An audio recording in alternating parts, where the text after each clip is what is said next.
यहाँ क्या हुआ, क्या हो रहा है। देवता भी आए और उनकी शोभा क्या बताई। चंद सूर्य समप्रभा, सूर्य और चंद्रमा जैसी जिनकी आभा थी, शोभा थी, ऐसे वे दोनों महापुरुष पास पास मिल करके बैठे थे। अब उनकी परस्पर चर्चा शुरू होती है। चर्चा समस्या को सुलझाने के लिए है और कहूं जोड़ने के लिए है। अगर मन में यह भाव है कि समस्या सुलझानी है तो समाधान हो जाएगा, कोई न कोई सूत्र मिलेगा जिससे मतभेद खत्म हो जाए। और जब मन में सुलझाना का भाव न हो तो वहां समस्या कोई नहीं सुलझा सकता। उनके मन में सुलझाने की थी, इसलिए मन की बातें केशी स्वामी ने पूछी कि जब हमारा उद्देश्य दोनों का एक है तो फिर ये मतभेद क्यों है, क्या कारण है। और गौतम स्वामी ने उन सभी बातों का समाधान किया है।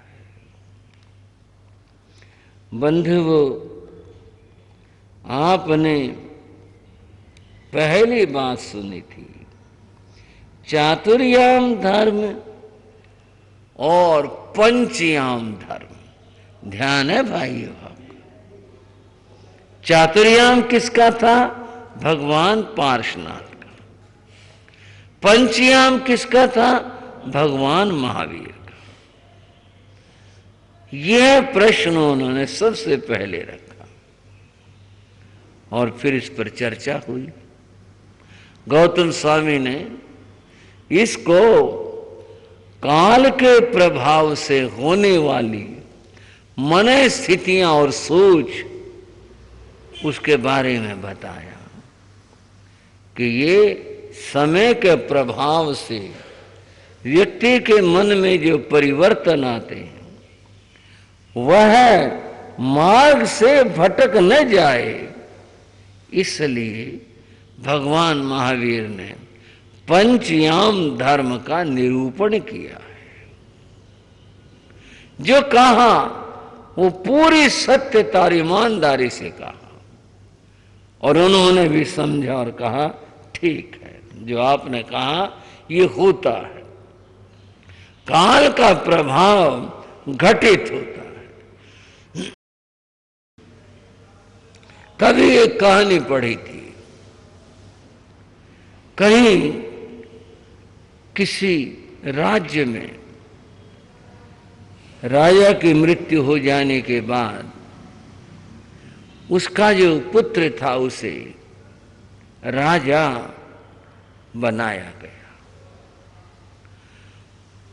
उस राजा ने सोचा कुछ अच्छा किया जाए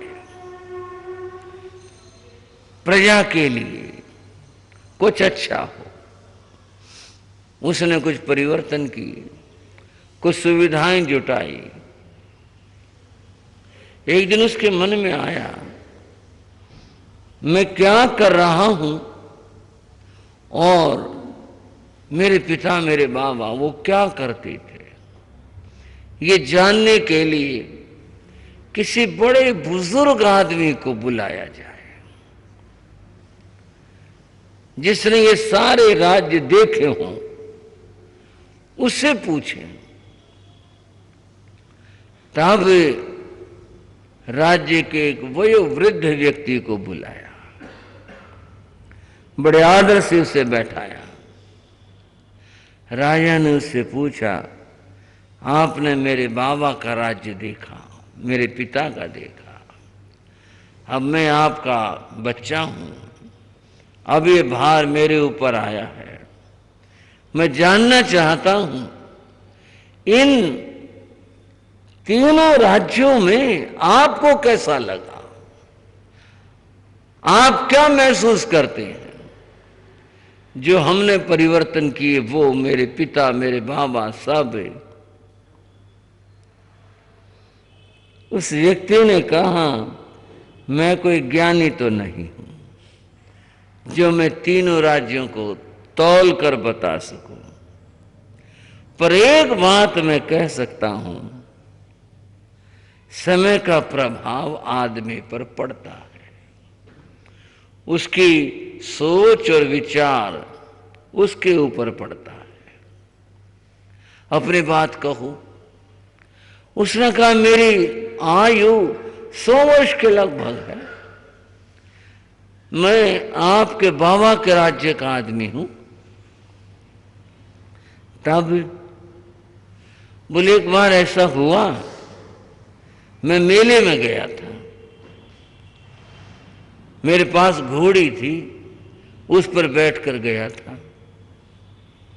वहां मेले में एक कन्या खो गई थी, भटक गई थी, अपने परिवारजनों से, उनसे भटक गई थी।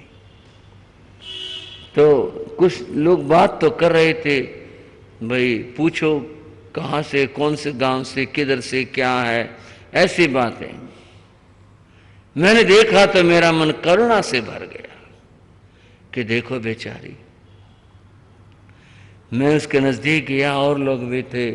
हमने पूछा कि भी तुम्हारा गांव कौन सा है, जो वो बता पाई, इसको वहां छोड़ कर आया जाए। और मैंने सहर्ष स्वीकार किया, मैं छोड़ कर आता हूं। क्या है मेला देखना और ये मनोरंजन, कुछ नहीं। मैंने उस बालिका को घोड़ी पर बैठाया और जो गांव वो बता रही थी, मैं वहां उसे ले गया। दूर था, पता किया, वहां भी गांव में चिंता थी, भी अमुक की बेटी पोती वो खो गई, मेले में खो गई। और जब हम पहुंचे, लोगों ने बड़ा अच्छा माना, आदर सत्कार किया, बच्चे को वहां पहुंचा दिया। मेरे मन में इस घटना के बाद खुशी रहती थी, ये खुशी रहती थी कि भी देखो मैंने उस बच्ची को पहुंचा दिया। समय बदला, आपके पिता का राज आया। मेरी सोच क्या बनी, ये तो मैंने ठीक किया, पहुंचा दिया। गांव के लोग और घर वाले मुझे इनाम दे रहे थे और मैं मना कराया कि नहीं नहीं, इसका भी क्या इनाम दे लेना है, बता, ये तो इंसान का फर्ज है, इसका क्या इनाम लेना। मैंने लिया नहीं। पर आपके पिता के समय मेरी सोच ये बनी, इनाम लेने में क्या बुराई थी। भाइयों, सोच बदल गई ना। भाई चलो छूट आई तो इंसान का फर्ज है, दुख दर्द में काम आना फर्ज है, लेकिन इनाम मिल रहा था, अगर मैं ले लेता तो चलो कुछ आता, कोई तो एक बात, इनाम तो होता ही है, दिया जाता है, लिया भी जाता है, ले लेता। ये मेरे मन में खटक रही है कि मैंने इनाम छोड़ दिया, ले लेना चाहिए था। और महाराज, अब आपका राज्य जब से आया है, मैं बहुत बूढ़ा हो चला हूं, मेरा कोई परिवार जन है नहीं और सब जा चुके हैं। मेरी बुद्धि देखो क्या होगी। मैं सोचता मैं पागल था, खामखाई उसको वहां छोड़ आया, उसको घर लाना चाहिए था, बड़ी हो जाती, विवाह कर लेता, आज रोटी पकाने की समस्या ही ना होती, फिर वो कुछ पहन भी रही थी आभूषण, घर में वो भी आ जाती माया। और मैंने मौका खो दिया, पागलपन की बात करी, जाके छोड़ा। किसको पता था, कौन जानता था कि बच्चे कहाँ गए, क्या हुआ, किसको मालूम था। बोले अब बुद्धि ऐसी हो गई। अब मैं ये नहीं सोच पा रहा ये किस वजह से है, ये परिवर्तन मेरे भीतर में क्यों आया, ऐसी बात क्यों आती, क्यों सोचता हूं मैं। अब मैं यही सोचता हूँ, ये काल दोष समय का प्रभाव है। तब वक़्त अच्छा था, सात्विक था। सात्विक समय में सारी चीजें, खान पान, व्यवहार, रीति रिवाज, सब में सात्विकता थी। जमाना बदल गया, अब परिवर्तन आ गया, मेरी बुद्धि ऐसा सोचने लग गई। इस लघु कथा में क्या बताया? समय का व्यक्ति के ऊपर प्रभाव पड़ता है। ये बात जैन दर्शन के परिप्रेक्ष्य में हमने नहीं समझनी, थोड़ी सी बस बात समझने की थी। यूं तो कर्म का प्रभाव होता है, कर्म का प्रभाव अपने स्थान के ऊपर होता है, पर समय का भी प्रभाव होता है। इसको जैन धर्म में कालवाद कहा गया कि ये कालवाद काल का प्रभाव है। काल प्रभाव की बात गौतम स्वामी ने बताई। प्रथम तीर्थंकर और अंतिम तीर्थंकर और मध्य के तीर्थंकर, उस समय में कैसी क्या सोच होती है। आप 23वें तीर्थंकर के परंपरा के संत हो, आपकी सोच वहां से है। भगवान महावीर ने आने वाले समय और युग को देख करके नई व्यवस्थाएं बनाई। इसलिए 4 महाव्रत और 5 महाव्रत की बात कही। इस बात को सुनकर केशव स्वामी ने सोचा भी और माना भी, इस बात को स्वीकार किया। बात ठीक है, ये जो कही है और जो नई व्यवस्था बताई है ये ठीक है, इसको स्वीकार किया। मनोविज्ञान की एक बात बताऊं आपको। मनोविज्ञान कहता है व्यक्ति की सोच कैसी होती है, एक सकारात्मक होती है और एक नकारात्मक होती है। जब सोच सकारात्मक होती है तो जो बात वो सुनता है उस बात को ग्रहण भी करता है और जीवन में उतारता। हाँ ठीक बात है, ये सही है। और जिसकी सोच नकारात्मक, ये तो यही कहते रहते हैं, ऐसा नहीं है, उस बात को वह स्वीकार ही नहीं करता है। अगर आप किसी सत्संग से लाभ उठाना चाहते हैं, आप किसी धर्म शास्त्र से स्वाध्याय करके लाभ उठाना चाहते हैं, तो बंधुओं सोच को सकारात्मक बना के चलना। हाँ, इसमें ये बात बताई है, भगवान ने बताई है, ये सत्य है। अगर आपकी सोच नकारात्मक, आपकी नहीं किसी की, अगर सोच नकारात्मक है, ये क्या बात बताई, इसमें क्या कहा, व्यक्ति स्वीकार ही नहीं करेगा, उसके जीवन में कुछ आएगा ही नहीं। उनकी सोच सकारात्मक थी, उनका हाँ ठीक बात है आपने जो कहा। अब मेरे कुछ और प्रश्न हैं, कुछ और संदेह हैं। यहाँ कहा साहो गोयम पढ़नाते, गौतम आपकी प्रज्ञा बहुत उत्तम और श्रेष्ठ है, प्रज्ञा बुद्धि। छिन्नों में संशय इमो, आपने मेरे संशय को दूर कर दिया। अण्णों में संशय मध्यम, लेकिन मेरे कुछ और प्रश्न भी हैं। तंग में कहसु गोयमा, उनके बारे में भी आप बताओ, आपके क्या विचार, आप क्या सोचते हैं। तब वो कहते हैं बोलो आपके और संशय क्या है। उन्होंने कहा अचेल गो ये जो धम्मो जो इमो संतरुत्तरो देशियो वद्धमाने पासे न ये महाजसा। महायशस्वी पार्श्वनाथ भगवान ने इस वेश को, किसको, हाँ जी किसको भला, इस वेश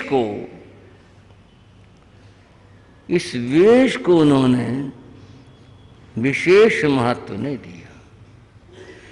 इसको केवल उन्होंने 2 कारणों से धारण करना बताया, लज्जा का निवारण और शीत आदि का निवारण, बस इतना ही। इसीलिए हमारे संत या पार्श्वनाथ परंपरा के संत जो जैसा कपड़ा मिला उसको धारण कर लिया, बस कुछ नहीं।